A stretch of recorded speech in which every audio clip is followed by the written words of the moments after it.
Olá, seja bem-vindo à sexta aula da disciplina de Administração Financeira e Orçamentária. Eu sou o professor Wellington e estou acompanhando você durante toda a disciplina. Na aula de hoje, vamos finalizar o orçamento na prática. Ou seja, vamos ver alguns aspectos a mais de como realmente uma empresa inicia o seu orçamento, elaborando as diversas peças orçamentárias e depois a finalização através da DRE projetada, do balanço projetado e do fluxo de caixa projetado. Bom, com esses demonstrativos é possível então se fazer aí uma série de análises e verificação se realmente esse é o melhor caminho para a empresa, ou seja, se realmente todas aquelas decisões que foram tomadas no nível de volume de vendas, volume de produção, volume de compras, pessoal na linha de produção, não é?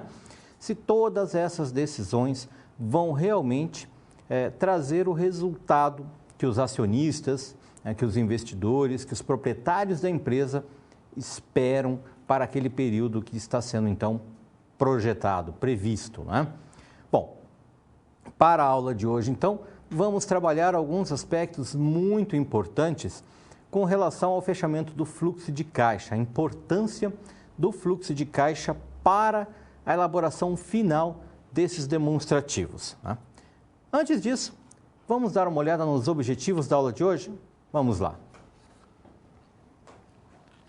Bom, como principal objetivo, nós temos a questão de compreender a importância do fluxo de caixa para o orçamento.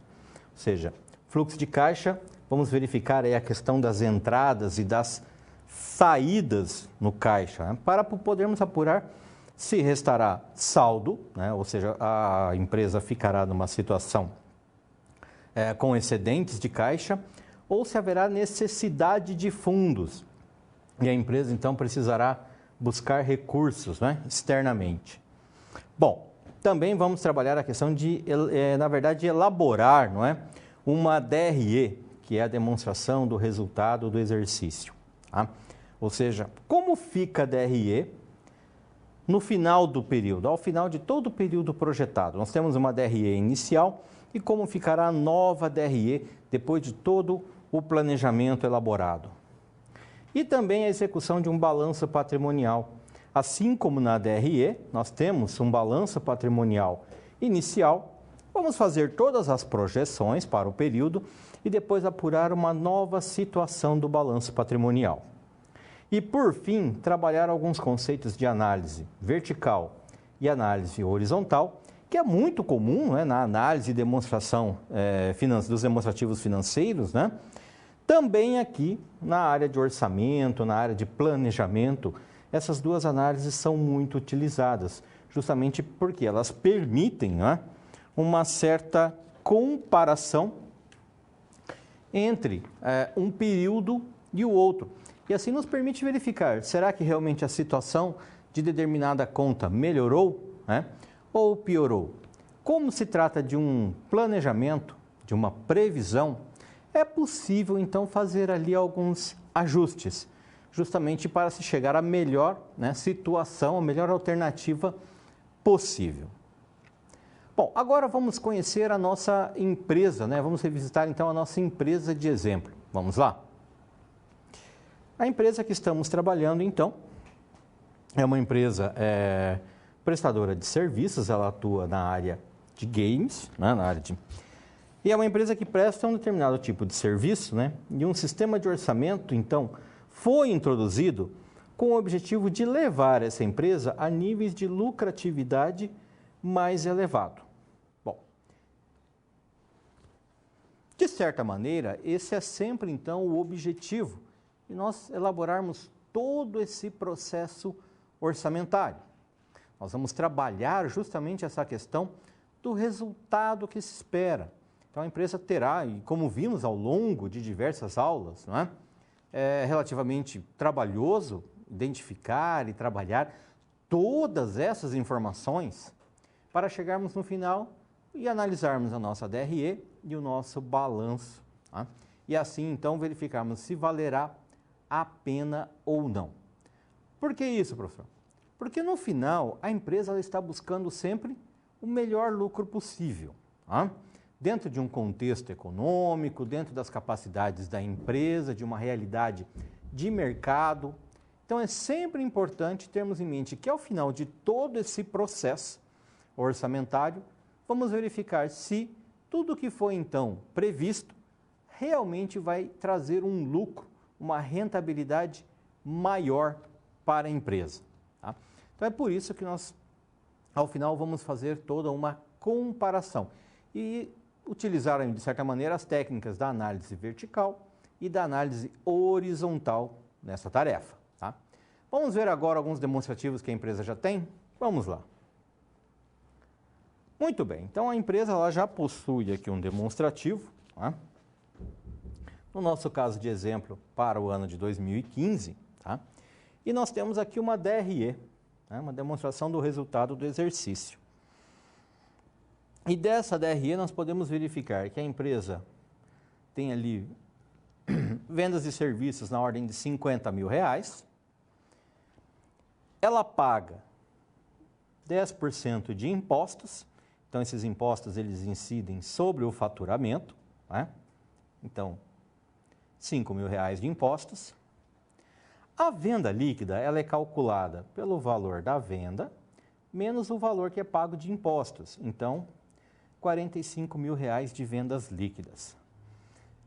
Bom, se nós revisitarmos ali o conceito da análise vertical, nós vamos ver que para o gestor, para o administrador, realmente o que interessa é a partir daquilo que nós chamamos de receita operacional líquida. Ou seja, é a receita que a empresa possui após as deduções, os abatimentos, os cancelamentos e os impostos sobre a receita. Dessa maneira, então, é realmente aquela receita com a qual o administrador pode contar. É a partir desse valor que o administrador pode gerir os recursos, então, que vão fazer parte do patrimônio da empresa. Por isso que, se nós retornarmos ao quadro, vamos verificar que na análise vertical nós temos ali um 100%. Vamos lá? Então, olha aqui, nós temos já numa análise vertical em percentual, justamente nas vendas líquidas, que é a nossa receita operacional líquida, não é? Porque ela já está deduzida dos impostos sobre as vendas, nós anotamos ela como sendo o nosso 100%. Isso é, então, uma base de cálculo prevista na análise vertical. Tá? Bom, dessa receita operacional líquida, que está aqui, então, como vendas líquidas, a mesma coisa, nós vamos deduzir os custos dos serviços prestados. No caso aqui, R$30 mil. Temos que verificar que, como se trata de uma empresa prestadora de serviços, esse custo se chama custo do serviço prestado. Se fosse uma empresa comercial, seria o custo da mercadoria vendida, porque uma empresa comercial ela não tem processo produtivo. Ela compra e revende o produto da mesma maneira como adquiriu. Por isso é o custo da mercadoria vendida. Se fosse uma empresa industrial, nós teríamos todo um processo produtivo. Nós teríamos ali a compra da matéria-prima, a mão de obra da linha de produção, todo um processo de transformação dessa matéria-prima em produtos acabados e teríamos então ao final que apurar o custo desse produto acabado, que é então numa contabilidade de custos para uma empresa industrial, nós chamaríamos então de custo do produto vendido. Bom, no nosso caso, como é uma empresa então de serviços, nesse custo de serviços prestados, são embutidos ali a mão de obra dos colaboradores, né, que trabalharam para a realização do serviço, e muitas vezes algum material que eles tenham consumido durante a prestação desse serviço. Tá? Então, na apuração de custos dos serviços, muitas vezes nós temos ali também algum material que normalmente acaba sendo um percentual relativamente baixo, né, onde nós normalmente verificamos ali que a maior parte desse custo é referente à mão de obra, é referente a serviços que foram contratados para se poder prestar o serviço para o cliente da empresa. Tá? Por isso, então, temos essa denominação, custo dos serviços prestados. Retornando ao quadro, vamos verificar que se pegarmos esses 30 mil e dividirmos então por 45 mil, que é o nosso 100%, não é? Que é a nossa base de cálculo, nós vamos encontrar ali 67%. Então, isso é o que equivale, tá? Essa é a representatividade, que é o que nos demonstra a análise vertical. Essa é a representatividade dos custos dos serviços prestados, né, com relação às vendas líquidas, que é o nosso 100%. Então, o custo equivale a 67% da venda líquida. Pegando aqui, então, 45 mil, que é a venda líquida, menos o custo, vamos encontrar o lucro bruto, que é 15 mil reais. Seria um excelente resultado, mas a empresa ainda tem que deduzir as despesas. No caso, ela tem despesas administrativas e despesas comerciais. E poderia ter também aí as despesas financeiras, que totalizaram 9 mil reais. Bom, se pegarmos então esses 9 mil reais, tá, e dividirmos pelos 45 mil, vamos encontrar aqui 20%. Então, as despesas correspondem a 20% das vendas líquidas. Tá? Bom, deduzimos então desses 15 mil do lucro bruto as despesas, vamos encontrar ali então um lucro, né, antes do imposto de renda, conhecida LAIR, né, de 6 mil reais. Então, 15 menos 9, 6 mil. E ainda temos que fazer aquilo que chamamos de provisão, né, para o imposto de renda, porque sobre esse lucro vai inserir mais uma carga tributária, que é, no caso, imposto de renda, e poderia termos aqui também a contribuição social sobre o lucro, né? No caso aqui estabelecido em 15%. Só que esse 15% ele é calculado com base no lucro que a empresa oferiu, não sobre a receita líquida, é sobre o lucro. Tá? No caso, R$ 900 reais. Que vai equivaler, então, a 2% do total das vendas líquidas. Tá? Muito bem, fizemos aqui muito rapidamente, então, uma análise da DRE que a empresa apresentou. Tá? Verificamos um lucro, então, tá? 9 mil, menos... Perdão, 6 mil, né, que é o nosso lucro antes do imposto, menos R$ 900 reais, que é a provisão de imposto de renda, 5.100 é o nosso lucro líquido do período. Ou seja, é esse percentual, 11%, que pertence aos sócios, aos acionistas da empresa. E é esse percentual, então, que eles vão utilizar para verificar se todo o investimento que eles fizeram na empresa vale a pena. Será que compensa todo esse investimento? Então, para utilizarmos essa análise, é muito importante termos em mente que nós estamos verificando a representatividade de cada conta. E é muito importante encontrarmos isso porque a representatividade da conta lucro líquido, né, ela é muito importante para se decidir se aquele negócio vale a pena, se ele é viável, se compensa fazer todo o investimento que o proprietário da empresa, que o investidor terá que fazer, se ele terá então o retorno esperado durante aquele período. Tá? Vamos agora verificar o balanço patrimonial dessa empresa? Vamos lá. Então, no balanço patrimonial da empresa, nós temos aqui também um balanço de 31/12/2015, no ativo circulante. Né? No balanço nós temos 3 estruturas, né? O ativo, o passivo e o patrimônio líquido.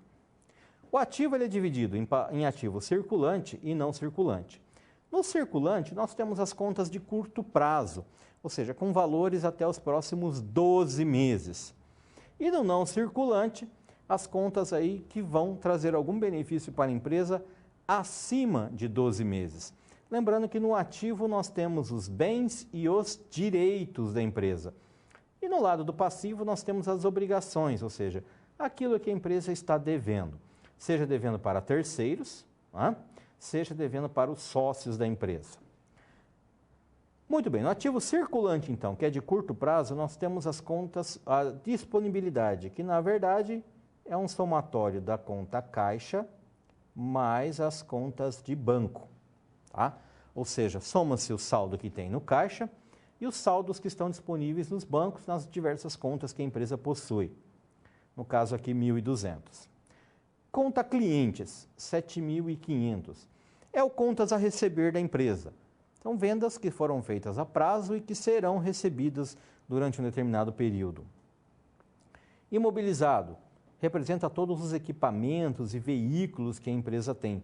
Por isso que ele está no não circulante, porque se considera que os benefícios trazidos por esse ativo é de longo prazo. No caso aqui, então, 85 mil. E a depreciação acumulada é uma conta que hoje, normalmente ela é iniciada ali no passivo, mas para uma questão, né, de elucidação, uma questão mais acadêmica, nós ainda a utilizamos como uma conta redutora do ativo, apenas para o nosso aluno poder entender, não é, que esse imobilizado ele sofre uma certa depreciação. Ele é utilizado ao longo do período e o seu valor vai diminuindo. Não é?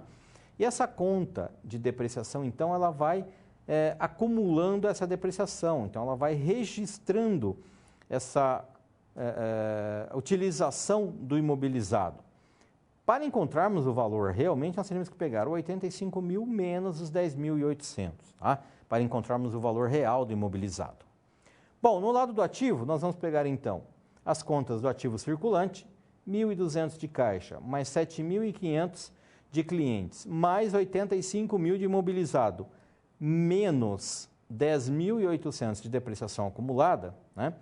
E vamos verificar então que a empresa tem um patrimônio aí de 82.900. Já no lado do passivo, nós temos um passivo circulante, que é o de curto prazo, credores diversos. A empresa deve ir para diversos credores, R$ 1.500. E impostos sobre as vendas, ou seja, a empresa apurou uma receita, apurou os impostos sobre essa receita e gerou as guias, né, que quando vencerem serão devidamente liquidadas. Nesse período, enquanto elas ainda não são pagas, elas aparecem aqui no balanço patrimonial. Na verdade, quando falamos de impostos, nós falamos a recolher, não é? Muito bem. Então, o imposto de renda a pagar, ou seja, o imposto de renda a recolher, tá? Ele é gerado no final, na apuração da DRE. Se nós retornarmos aqui, o professor vai retornar um slide aqui, aqui está, ó. Apuramos o imposto de renda 15%, que deu R$ 900. Esse imposto de renda que está provisionado, ele é provisionado aqui também na contrapartida do lançamento contábil, lá no passivo circulante, na conta imposto de renda a pagar. Então, somando, 1.500 de credores diversos, 500 de impostos a pagar, 900 de imposto de renda a pagar, o capital social da empresa que é de 70 mil e os lucros acumulados, nós temos então 82.900. Lembrando que estamos tratando aqui do mesmo patrimônio, né? É só uma visão um pouco diferente. Aqui no ativo nós temos os bens mais os direitos e do lado do passivo mais patrimônio líquido, as obrigações que a empresa possui. Muito bem. Dessa maneira, então, fizemos aí uma análise, não é, dos demonstrativos contábeis dessa empresa e verificamos então qual é a situação dela. No momento, ela é lucrativa, ela tem lucros acumulados que poderiam, por exemplo, ser distribuídos para os acionistas na forma aí de dividendos, né, ou de retorno de capital, tá? E ela possui uma situação que pode ser aí analisada e verificada se ela está numa situação de liquidez ou não, tá? Vamos agora a um pequeno vídeo que nos ajuda a entender melhor os conceitos de fluxo de caixa. Vamos lá? Fluxo de caixa. O fluxo de caixa é uma ferramenta simples que apresenta as entradas e saídas de dinheiro de um negócio. Com ele, é possível propor estratégias para os prazos de pagamentos e recebimentos e avaliar se a empresa terá recursos para pagar seus compromissos nas datas certas. Os 4 itens principais de um fluxo de caixa são: saldo inicial, que é a quantia disponível no início do período; as receitas ou entradas, ou seja, o dinheiro recebido com a venda de produtos e serviços, empréstimos, etc. As despesas ou saídas, isto é, o dinheiro gasto com compras, salários, parcelas de financiamento, etc.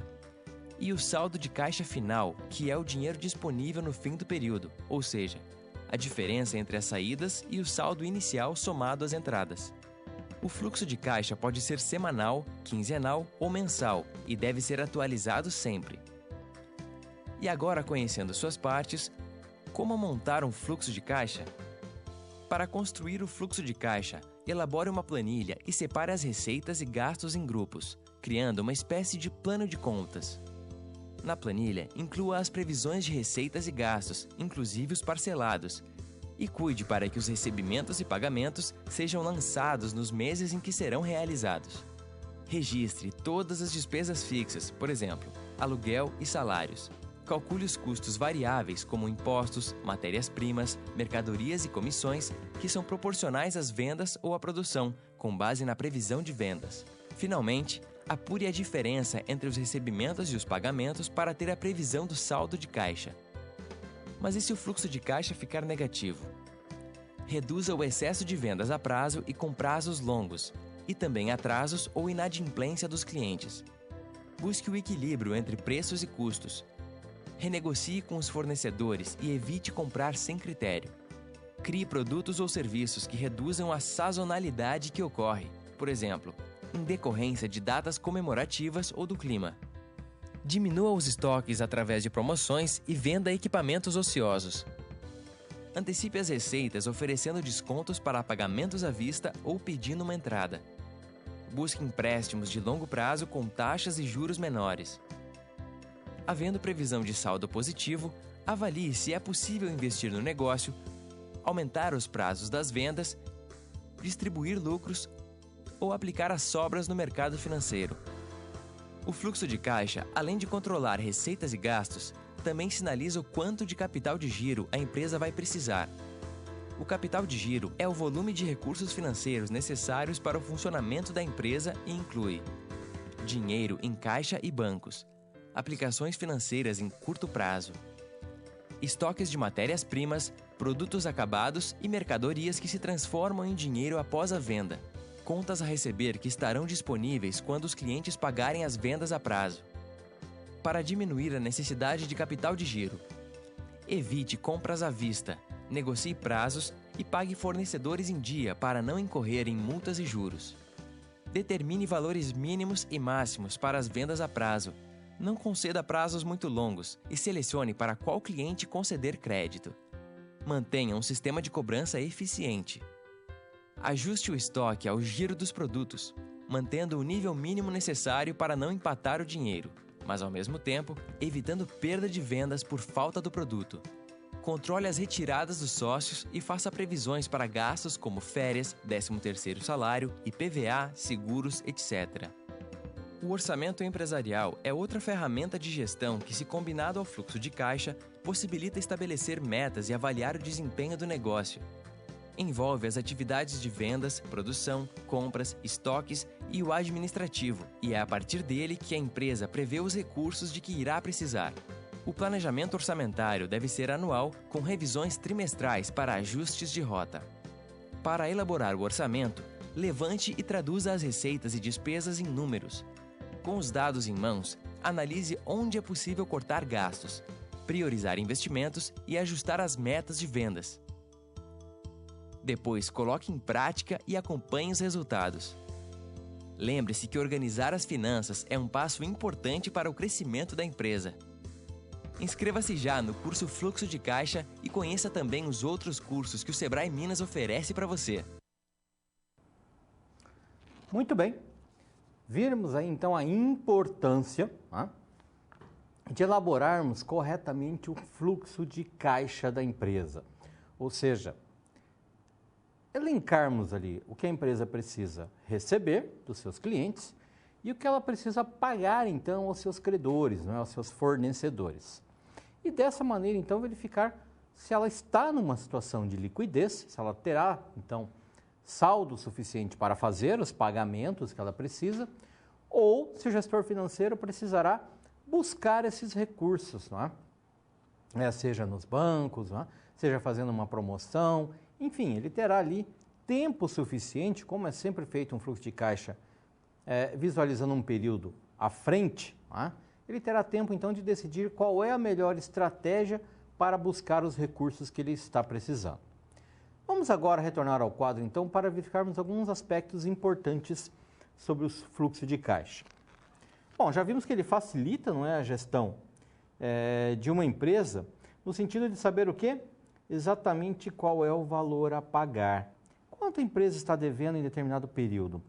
Lembrando que aqui nós estamos trabalhando, quando falamos de contas a pagar, é diferente do que na DRE. Quando estamos elaborando a DRE, estamos preocupados com aquilo que nós chamamos de regime de competência. Então, os fatos contábeis são registrados conforme eles ocorrem, na data que eles ocorrem. Então, feita a compra, ela é registrada. Quando essa compra será paga, não é importante para a DRE. Não é uma situação que ela deva imediatamente se atentar. Já para o fluxo de caixa, isso é fundamental. Porque o fluxo de caixa, ele pelo método direto, ele é elaborado com base no vencimento, tanto do contas a pagar quanto do contas a receber. É aquilo que nós chamamos de regime de caixa. Tá? Então, as contas são alocadas no fluxo de caixa de acordo com a sua data de vencimento, tanto contas a pagar quanto as contas a receber. Tá? Então é importante termos isso em mente, porque é uma visão um pouquinho diferente do mesmo fato contábil. Ou seja, se a empresa comprou, ela terá contas a pagar. Se a empresa vendeu, terá contas a receber. Para a DRE, o simples fato dela ter comprado e vendido já é registrado a diferença no movimento. Já para o fluxo de caixa, o importante é saber quando essas contas irão vencer e quando a empresa irá receber dos clientes, justamente para poder verificar se haverá saldo naquele dia. Tá? Vamos retornar ao quadro? Vamos lá. Então, qual é exatamente o valor a pagar com as obrigações assumidas, não é? E quais os valores a receber e o importante, não é? Saldo disponível naquele momento. Esse saldo ele pode ser positivo, tá? Então a empresa tem um excesso de caixa e poderá tomar alguma decisão com esses recursos, ou é um saldo negativo e aí então a empresa terá uma necessidade de caixa e ela precisará então procurar aí uma outra fonte de financiamento. Para refletirmos então, temos aqui uma citação do Dícebles e do professor Marion, que diz o seguinte: as informações sobre os fluxos de caixa são úteis para avaliar a capacidade da entidade de gerar recursos. E possibilitam os usuários desenvolver modelos para avaliar e comparar o valor presente dos fluxos, futuros de fluxos de caixa de diferentes entidades. Isso nos leva a uma seguinte observação. O fluxo de caixa, uma vez elencado, as contas a receber menos as contas a pagar, temos os saldos. Para que observações a mais, para que comparações a mais isso pode ser utilizado? Eu vou abrir aqui um minutinho para você refletir sobre isso, para você analisar sobre o que mais seria importante utilizar do fluxo de caixa e nós já retornamos.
Um aspecto muito importante que precisamos considerar é que através do fluxo de caixa podemos verificar a capacidade da empresa de pagar as suas contas. Ela consegue honrar os compromissos que foram assumidos? Ela consegue pagar os seus credores, seus colaboradores, os impostos, os juros, que ela assumiu em dia? Mas para os investidores tem mais uma informação aí que é muito importante. O investidor, ele está esperando ali o lucro que a empresa gerou, justamente para ele poder tirar, vamos por assim dizer, os dividendos, não é? Mas para que a empresa possa pagar esses dividendos, ela precisa ter saldo de caixa. Ela precisará ter excedente de caixa. Então, para os investidores, o fluxo de caixa também é uma questão importantíssima, pois vai determinar se a empresa terá condições de pagar os lucros, ou seja, os retornos do capital para os acionistas, para os investidores, quando for o momento oportuno. Ou seja, não basta apenas que a empresa gere lucro, ela tem que ter condições de distribuir esses lucros para os seus proprietários. E isso é feito através das disponibilidades que devem existir no fluxo de caixa. Por isso, então, que a análise do fluxo de caixa ela é importantíssima. Então, verificar se a empresa tem saldo positivo é uma questão muito importante para verificar a capacidade dela de pagar os compromissos e também de retornar aos investidores o capital que lhes é devido. Muito bem, vamos adiante? Vamos lá. Bom, um aspecto importante, então, do fluxo de caixa são as entradas, não é? No caso da nossa empresa, de exemplo da aula de hoje, 50% são recebíveis à vista. Então, de tudo que a empresa vende, das receitas da empresa, ela vai receber 50% à vista, no próprio período, não é? E os outros 50% serão recebidos no trimestre seguinte. Então, são vendas que são feitas a prazo. Os 7.500 da conta de clientes, que constava lá no nosso balanço patrimonial de 2015, eles serão recebidos já no primeiro trimestre, então, de 2016. Então, a empresa ela possui um saldo já em caixa, ela vai receber 7.500, vai receber 50% das vendas à vista e vai, então, faturar para os clientes 50% do que ela vender no período para o próximo trimestre. Com essas informações, é possível elaborarmos, então, um primeiro esboço do fluxo de caixa, juntando algumas informações. Tá? Esse fluxo de caixa ele está distribuído trimestralmente. Então, a cada trimestre, os valores são apurados. O saldo inicial. Esse saldo inicial de 1.200, ele vem do balanço patrimonial, é daquela conta disponibilidades, que é a somatória dos caixas e dos saldos em banco. Tá? Então, para o período 1, ele é um somatório, então, ele é aquela conta de disponibilidades. E aí nós temos as contas de entrada. Bom, contas a receber, que é a conta cliente, 7.500 serão recebidos no período. Então, eles entram aqui no nosso fluxo de caixa. Nós temos, das aulas anteriores, o orçamento de vendas da empresa. E lá, então, estão previstas as vendas para cada período. Então, para o primeiro trimestre, está projetado lá 14.000 de vendas. 50% disso, 7.000. Os 50% restantes serão recebidos no próximo trimestre. Então, serão recebidos no trimestre 2. Então, 50% no trimestre anterior. Para o segundo período, segundo trimestre, está previsto vendas de 18.000. Então, serão recebidos 9.000 no próprio trimestre e os outros 9.000 no trimestre seguinte. E assim, sucessivamente. Então, 10.000, 5.000 recebido no terceiro trimestre e 5.000 no quarto trimestre e 16.000, onde serão recebidos 8.000 no quarto trimestre e, no caso, aí nós teríamos 8.000 passando para o primeiro trimestre, no caso aqui seria de 2017. Bom, para finalizarmos a questão das entradas, então, nós vamos somar 1.200 com 7.500 com 7.000. Teremos lá um total, então, no final do primeiro trimestre de R$ 14.500. Professor, da onde veio agora esse saldo? R$ 2.162,50. Nós precisamos, antes, né, de apurar esse valor, verificarmos as saídas, tá? Então, esse saldo, daqui a pouquinho, quando trabalharmos a saída, vai ficar mais claro de onde vieram esses valores. E aí somamos também esse saldo, tá? Mais 50% das vendas, 50% da venda do trimestre anterior. No caso do segundo trimestre, 16 mil, 14 mil para o terceiro trimestre, 13 mil para o quarto trimestre. Muito bem, nós temos que trabalhar também no fluxo de caixa a questão das saídas, né? Então, saídas de caixa, nós temos que pagar a mão de obra direta, que é os colaboradores que trabalham na linha de produção, né? Realmente, no caso aqui, uma prestadora de serviços, então, o pessoal que realmente trabalha prestando serviços ao cliente. Os custos indiretos, né? Seriam uma indústria, os custos indiretos de fabricação, aqui no caso são apenas os custos indiretos, e eles são desembolsados no mês de incorrência, então é pagos no próximo mês. Então, tanto a mão de obra quanto os custos indiretos.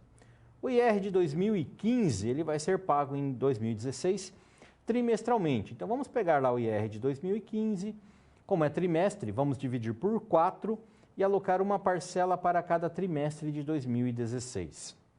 O IR de 2016, ele será alocado para um fluxo de caixa, né, para uma previsão de pagamento em 2017.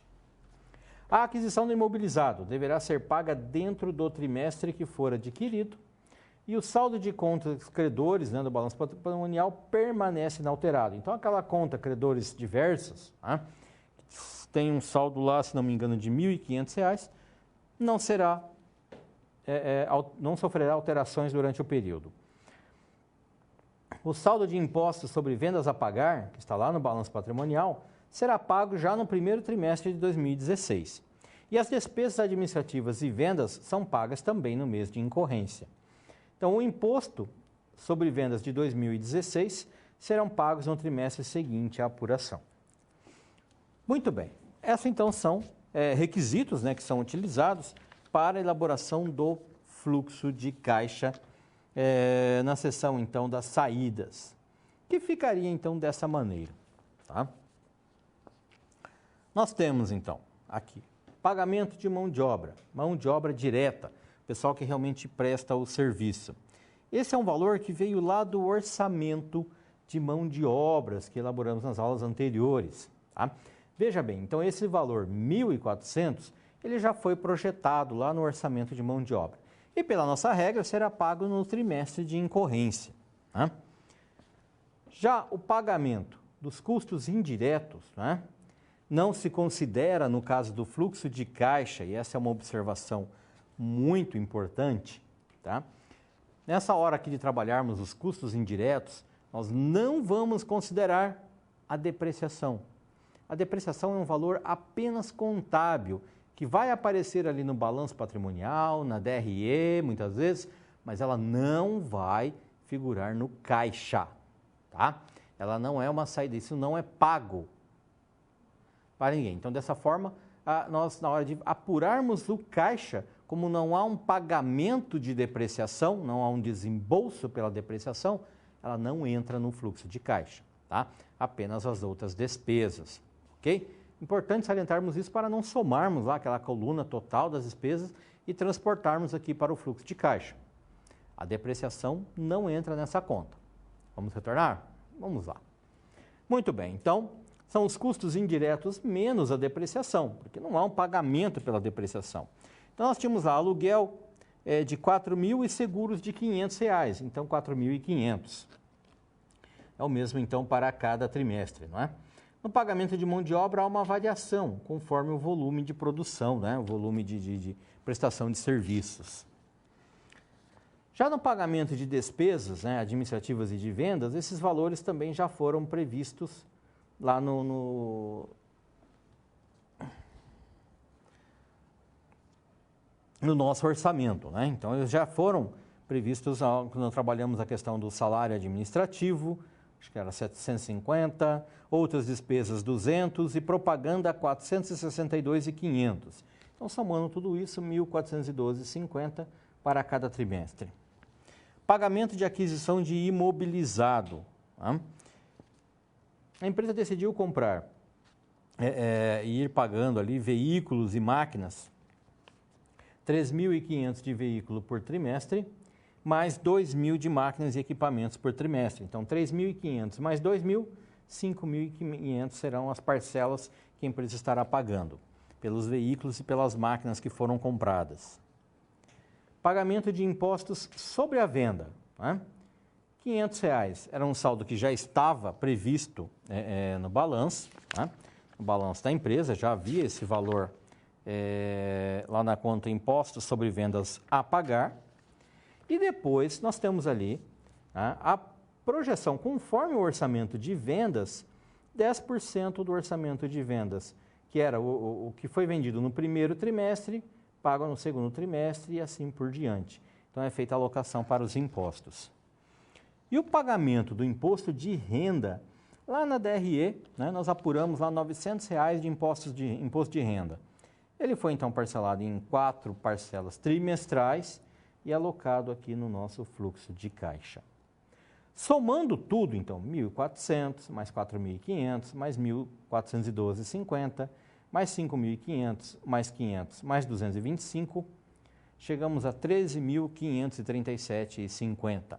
Então, esse será o total das saídas para o primeiro trimestre. Repetindo, então, o processo para o segundo, terceiro e quarto trimestres. Tá? Veja que há aqui um valor que ele vai um pouco diminuindo a necessidade de capital durante os trimestres. Tá? Bom, é importante também verificarmos, tá, que cada valor alocado, temos que verificar qual é a origem dele e qual é o trimestre correto de alocação desses recursos. Bom, temos agora aqui aquilo que nós chamamos de consolidado. É muito importante nós trabalharmos aí com planilhas, né, com demonstrativos, que vamos listar ali item por item. No caso das entradas, listamos a fonte de cada entrada, o saldo que a empresa já tinha, tá? O que ela tem para receber dos clientes, o que ela já possuía do período anterior e o que ela está gerando nos períodos que estão sendo analisados. Tá? Nas saídas, quais são as diversas saídas que a empresa possui. Essa é uma informação muito importante, principalmente para a tesouraria, que é o departamento encarregado, né, de receber dos clientes e pagar aí os nossos credores. Mas nós precisamos também entender essa informação de uma maneira um pouco mais sintética. Precisamos verificar se haverá necessidade de recursos ou se a empresa está trabalhando com excedentes de caixa. E é para isso então que elaboramos esse quadro um pouco mais resumido. Vamos dar uma olhada nele? Temos então aqui nesse quadro, também distribuído por trimestres, não é? O saldo inicial. Esse saldo é aquelas disponibilidades que estão lá, que estava lá no balanço da empresa. Tá? Bom, se eu tenho uma disponibilidade lá de 1.200 e vou receber mais 14.500, mas preciso pagar 13.537, então vamos somar 1.200 mais 14.500 menos 13.537. A empresa ficará com um saldo de 2.162. Como é um saldo positivo, não será necessário a empresa buscar recursos externamente. Esse é o saldo que então passa como saldo inicial para o próximo período. É o saldo final de um período, que é então alocado como saldo inicial de um período. Se nós retornarmos aqui alguns slides, vamos lá, aqui. Veja que nós estamos falando desses valores aqui que o professor havia dito, né, que no momento certo estaríamos verificando de onde eles surgiram. Então, esses valores eles surgem porque nós precisamos somar, né, no total das entradas aqui, mas eles vêm desse quadro mais resumido. Então, retornando lá para o nosso quadro, isso. Tá? Para o segundo período, vamos fazer a mesma coisa. 2.162 mais 16.000 que a empresa vai receber, menos 14.800 que ela tem que pagar. Saldo positivo de 3.325. Para o terceiro período, então, realocamos o saldo, 3.325 mais 14.000, menos 14.400, 2.887,50. Para o quarto trimestre, 2.887 mais 13.000, menos 14.200 dos pagamentos, a empresa ainda terá um saldo positivo, né, de 1.650 em caixa. Tá? Então veja como é importante, né, termos os demonstrativos da empresa, justamente porque o saldo inicial ele vem do balanço patrimonial e diversas outras informações vêm. Algumas do balanço, da DRE e outras, né, muito prioritariamente, vêm do nosso planejamento, vem do nosso orçamento. Alocando todos esses valores, é possível então elaborarmos o caixa da empresa, o fluxo de caixa da empresa. E assim sabermos se ela terá ou não capacidade de liquidar todos os seus compromissos. No caso da nossa empresa de exemplo, ela terá excedentes de caixa em todos os períodos. Tá? Então talvez seja o caso do gestor financeiro analisar o que fazer com esses recursos durante o período que eles estiverem realmente ali disponíveis. Às vezes uma aplicação, não é, de curto prazo, alguma coisa assim, para não, vamos por assim dizer, deixar dinheiro parado em caixa. Ok? Muito bem, agora vamos analisar as particularidades de alguns demonstrativos. Vamos lá? Temos aqui então, que nós vamos iniciar essa análise dos demonstrativos pela DRE, tá? A demonstração do resultado do exercício. Bom, ela mostra o resultado, ou seja, se a empresa obteve lucro ou prejuízo em um determinado período, né? E sua periodicidade pode ser mensal ou anual. Para obrigações legais, né, para a legislação, a empresa tem que apresentar no mínimo um balanço anual. Tá? Se ela for uma empresa SA, né, ela terá então uma sociedade anônima, ela terá que apresentar e divulgar também esse balanço publicamente. Mas para aferição, né, para acompanhamento do pessoal de gestão, é muito comum as empresas emitirem, então, internamente, esses demonstrativos para serem comparados com os períodos anteriores. E isso, normalmente, ele é feito mensal. Ou seja, todo mês a contabilidade emite uma DRE e um balanço do mês, por exemplo, que acabou de fechar, justamente para os gestores poderem fazer uma análise e verificar se a empresa está no caminho correto, se ela está realmente atingindo os objetivos que deveriam. Porque não adianta, nós temos apenas a DRE anual, o balanço anual, ou seja, lá no final de dezembro de cada ano, e aí vamos verificar se tudo deu certo. Bom, aí já é tarde demais, não é verdade, meu caro aluno? Ou seja, não dá para tomar mais medida corretiva nenhuma. E aí basta verificar se a empresa atingiu ou não os objetivos. Por isso, então, que normalmente as empresas solicitam, né, que o seu contador emita mensalmente o balanço patrimonial e a demonstração do resultado do exercício para que se possa fazer um acompanhamento mensal entre aquilo que está planejado e aquilo que foi realmente executado. E assim comparar se a empresa está, né, no caminho correto ou se será necessário medidas corretivas, né?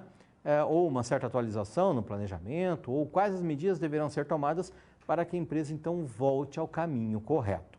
Tá? Por isso é importante, então, termos essa periodicidade na emissão desses demonstrativos. Vamos retornar ao quadro? Vamos lá. Bom, e a DRE também ela constitui um resumo, né, ordenado das receitas e despesas. O que a empresa vendeu e o quanto a empresa gastou para poder realizar essas vendas. Né? E é apresentado de forma dedutiva, ou seja, na vertical. Então, primeiro as receitas, das receitas nós subtraímos as despesas e aí então indicamos o lucro do período. O lucro ou o prejuízo, né? Normalmente espera-se lucro. Tá? Temos aqui então a DRE já projetada, veja que se trata de uma projeção, né, para 31/12/2016. Lembrando que no caso da DRE, ela vai de 1º de janeiro, né, como ela está anual aqui, né, de 1º de janeiro até 31/12, porque ela retrata o que ocorreu durante um período todo. Né? Bom, serviços de vendas, 58 mil.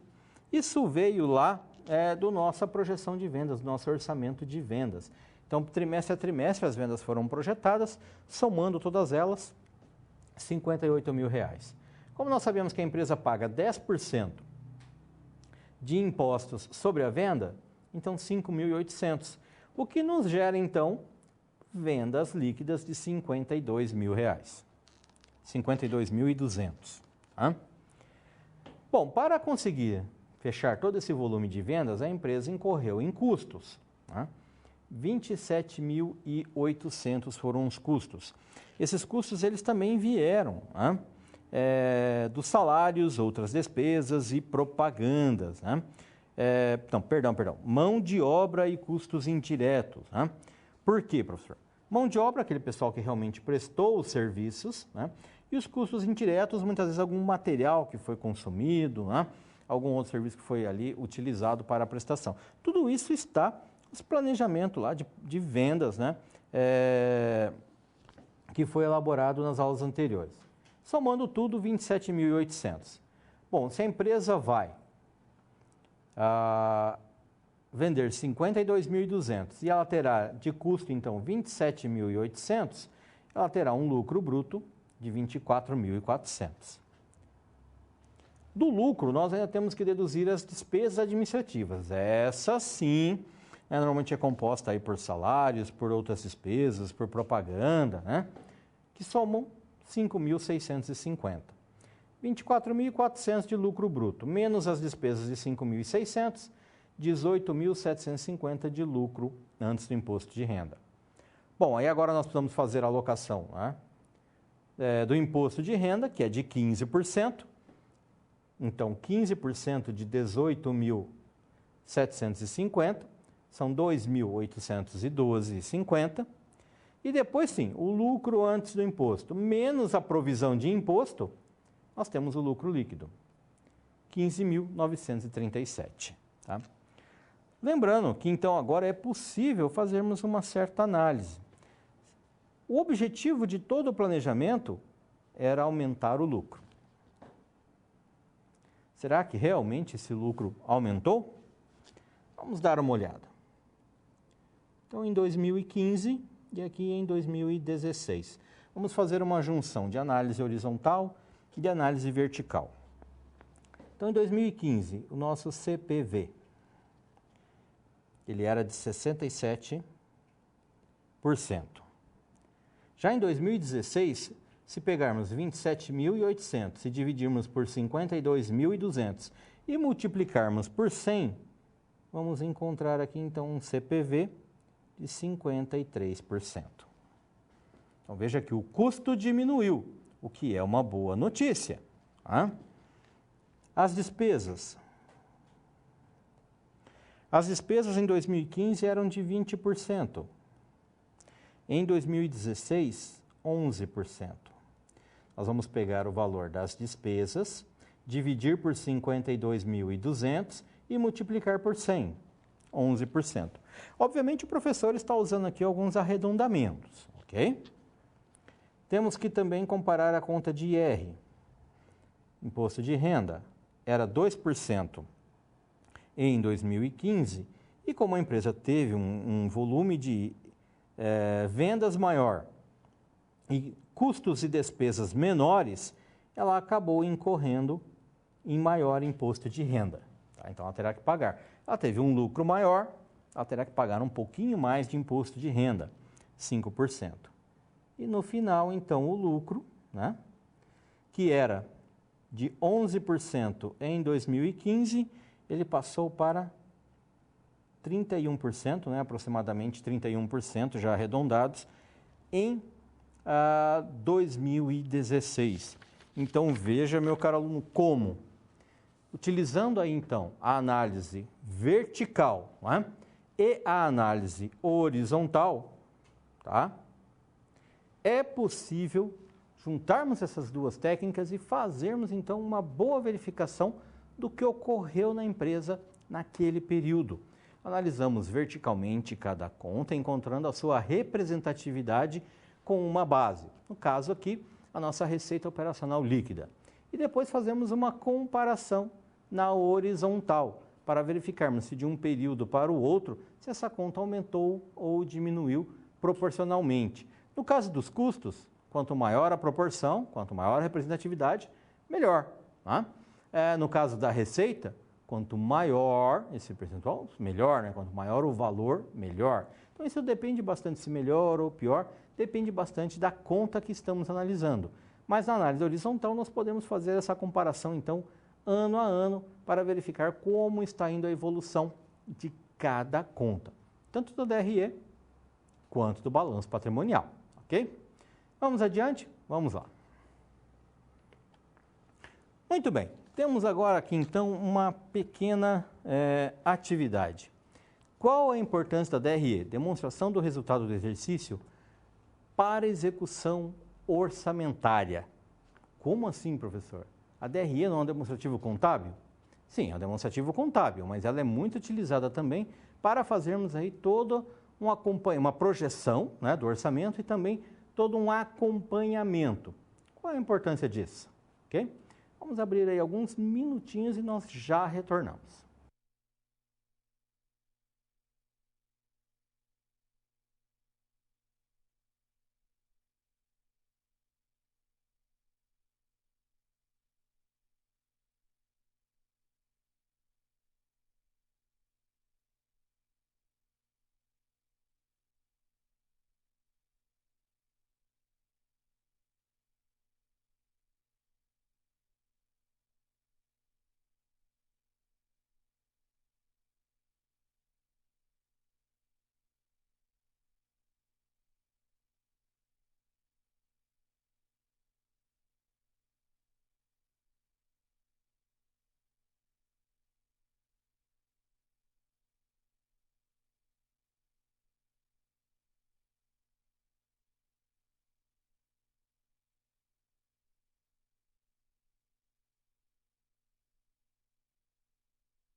Muito bem, então a importância da DRE para a questão orçamentária é que, principalmente, ela permite comparar aquilo que foi projetado, porque normalmente nós temos ali uma DRE projetada, com aquilo que foi realmente executado, que é aquela DRE que o contador da empresa vai apurar, né, mensalmente. Então, ela é comparada com aquela projeção que foi feita de uma DRE e verificado, olha, aqui, ok, deu certinho, tudo aconteceu como previsto, já nessa outra situação aqui, não. Então, é necessário uma medida corretiva ou pode-se deixar assim para um determinado período e aí vamos ver o que vai, se será necessário alguma correção. Então, os gestores, eles precisam fazer esse acompanhamento, mês a mês, normalmente. Tá? Então, esse acompanhamento é feito com base na DRE, que é, então, disponibilizada. Tá? Uma outra questão importante também é que a DRE permite verificar como é criado, né? Como que a empresa obtém lucro. Quais são os seus componentes? Ela vende, ela tem custos, ela tem despesas, e a empresa pode verificar aí se de repente o custo não está muito alto ou a despesa não está muito alta.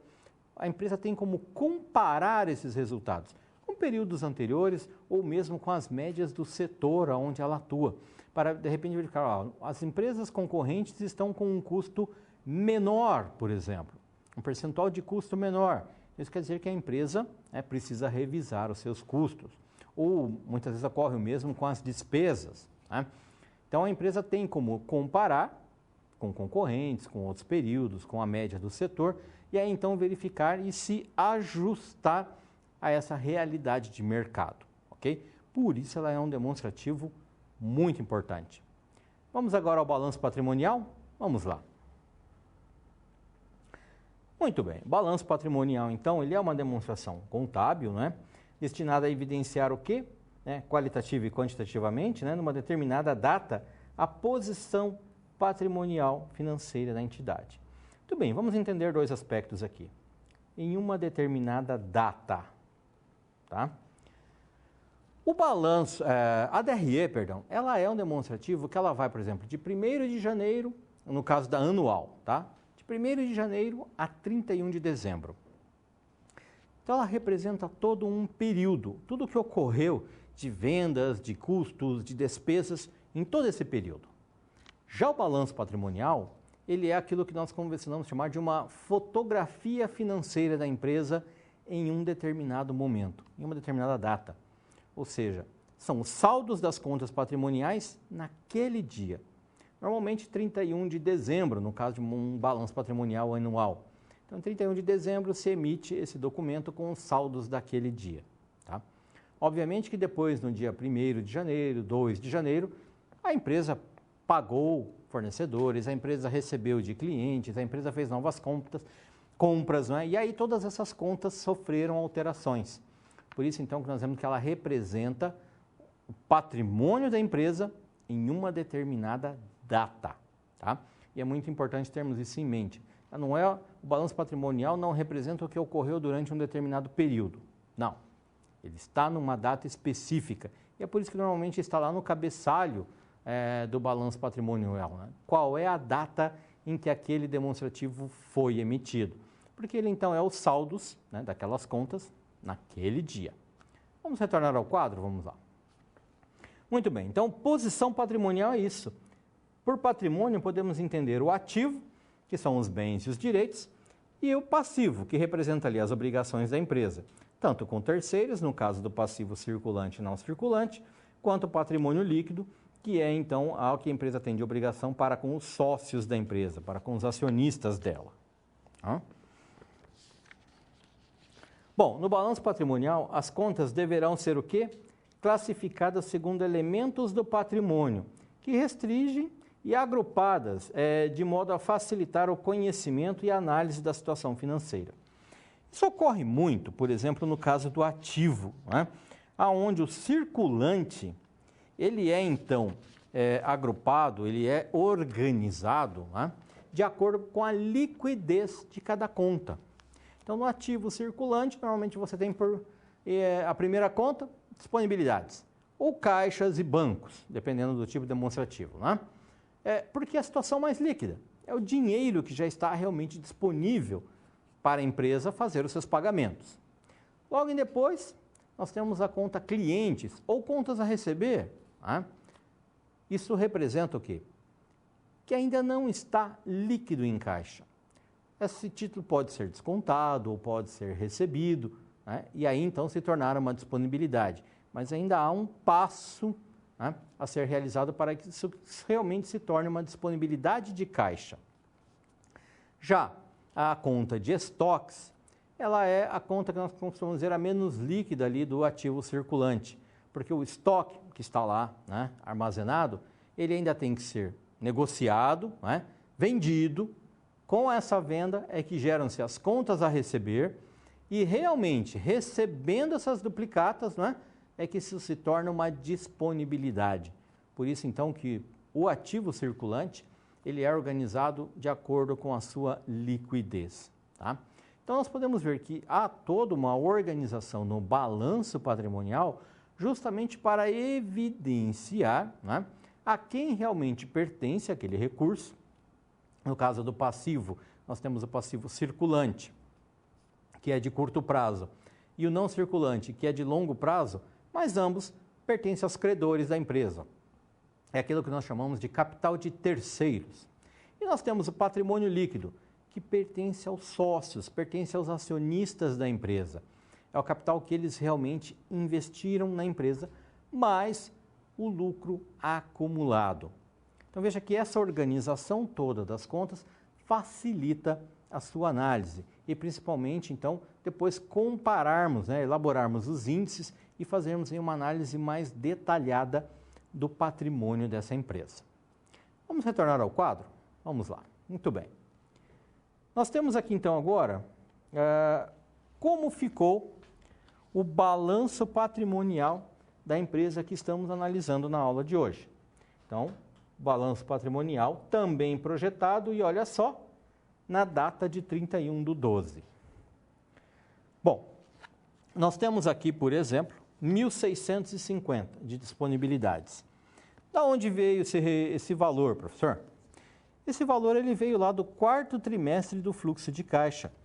No final do quarto trimestre, há um saldo de caixa de 1.650. Então, ele é transportado aqui para o balanço patrimonial. Né? Já na conta clientes. Bom, na conta cliente, nós também temos, lá do nosso fluxo de caixa, né, 50% das vendas do quarto trimestre. Nós lembramos que 50% era recebido no próprio trimestre e 50% recebido no trimestre seguinte. Então, aquilo que foi vendido no quarto trimestre de 2016, né, será recebido, por isso está na conta clientes, no primeiro trimestre de 2017. Por isso está alocado aqui, então, como contas a receber. Já o ativo circulante, ele era de 85 mil, mas como a empresa comprou veículos, comprou máquinas, né, e pagou durante o período, esses valores foram, então, totalizados no imobilizado da empresa.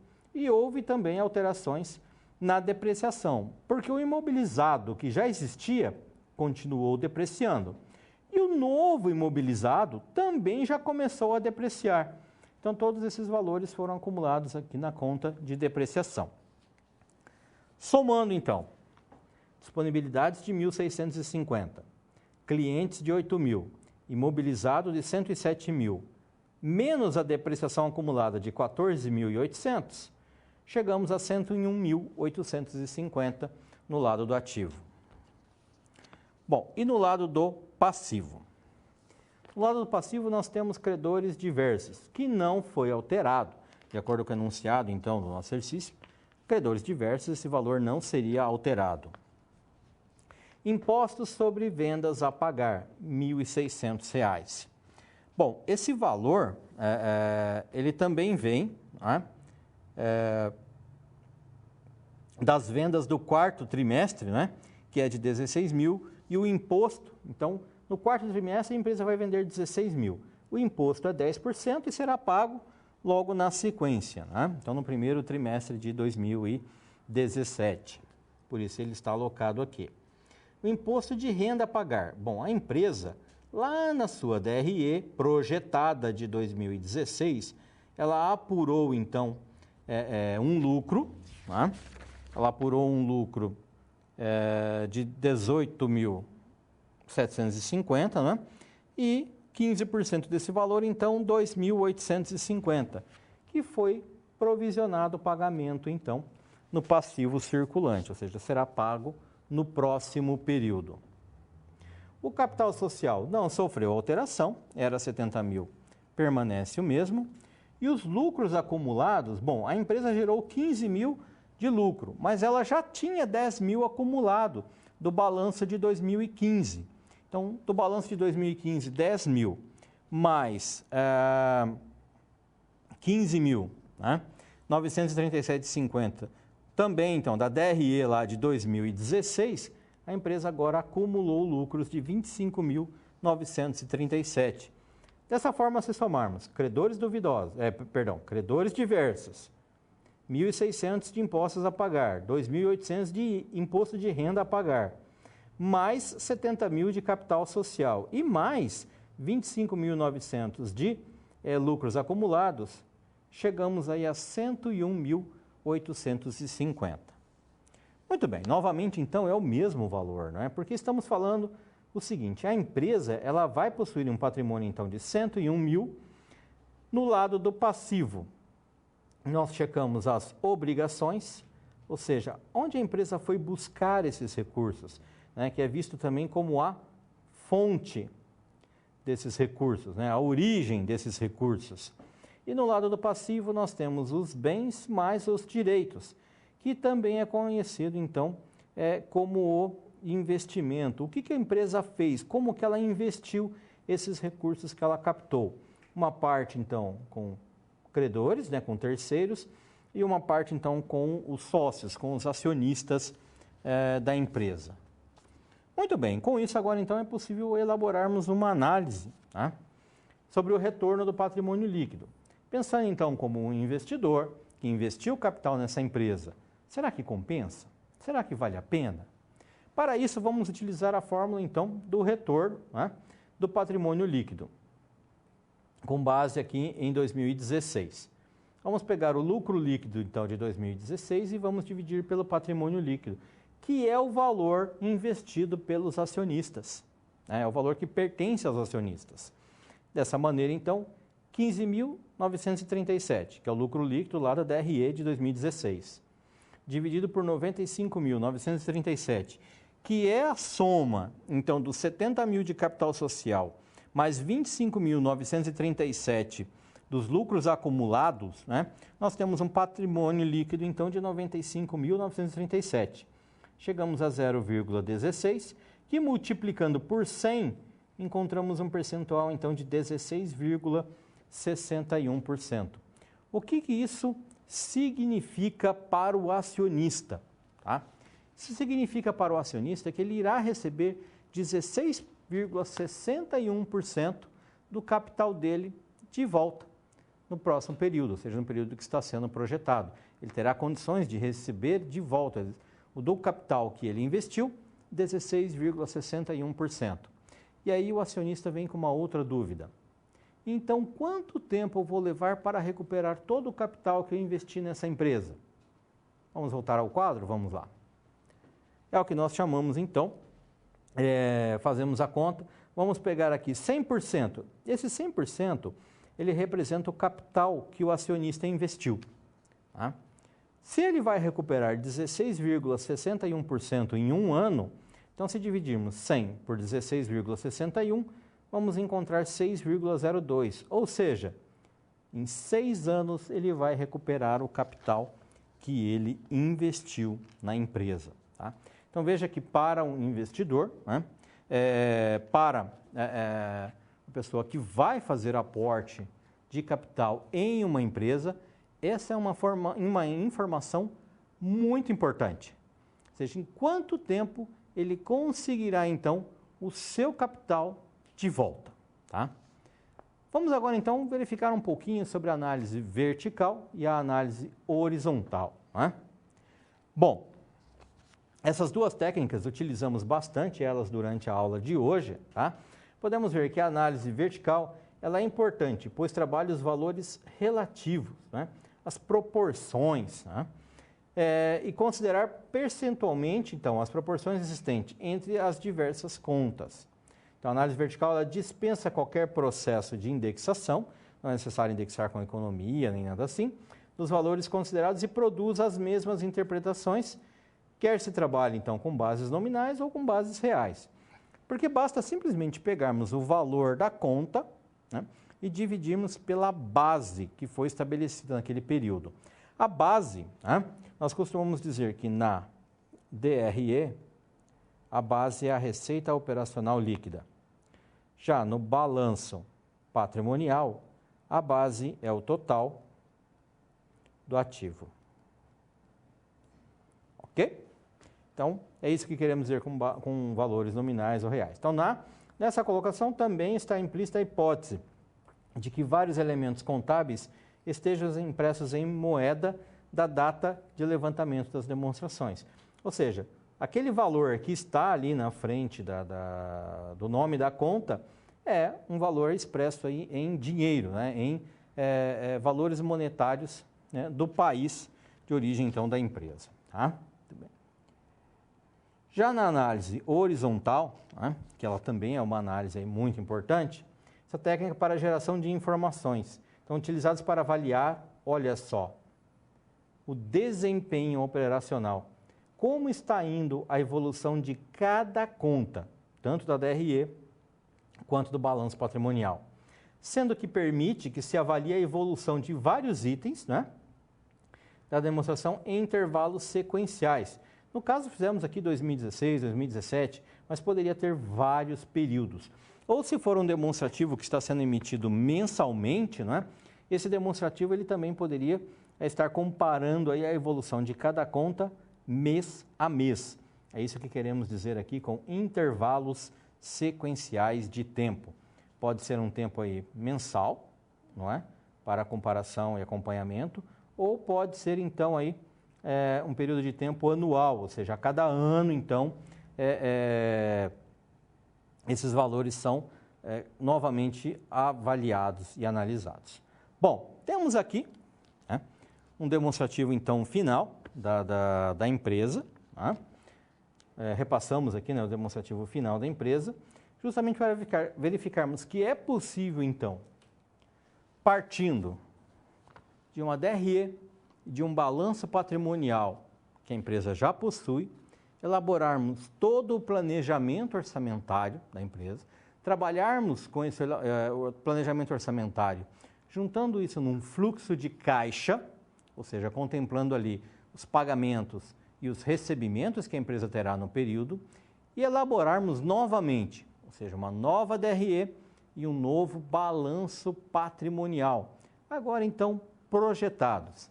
E depois ir acompanhando mês a mês, né, período a período ou trimestre por trimestre, como ficar melhor para cada empresa, na verdade, ir acompanhando o desempenho. Será que a empresa realmente está conseguindo atingir aqueles objetivos que haviam sido estabelecidos? Será que ela está conseguindo cumprir, por exemplo, as metas de venda, manter os custos realmente dentro daquele limite que foi estabelecido? Está controlando adequadamente as despesas?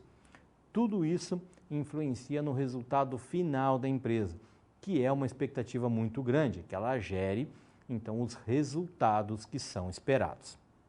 Muito bem, com isso, então, encerramos o nosso conteúdo. Da minha parte, muito obrigado e até a próxima.